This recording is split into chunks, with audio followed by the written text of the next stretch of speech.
পুরুলিয়ার যে ঘটনা ঘটেছে সুখের মাঠ, সেখানে অভিষেক বন্দ্যোপাধ্যায় গিয়েছিলেন এবং বলছেন যদি যথাযথ ব্যবস্থা না হয় তারা টিম পাঠাবেন, দরকার হলে বাংলার পুলিশ তদন্ত করুন।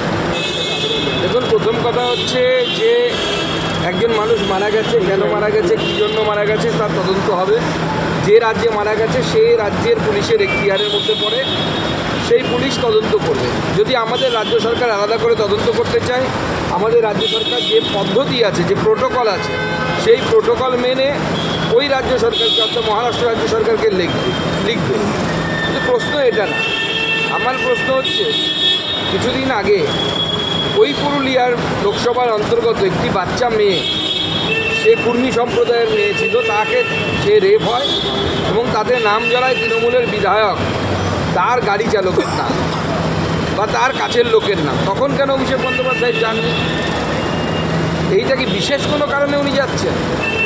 আচ্ছা, পরিযায়ী শ্রমিকদের উপরে আমাদের তামিলনাড়ুতেও তো অত্যাচার হয়েছে, তাদের বাড়ি উনি যান না কেন?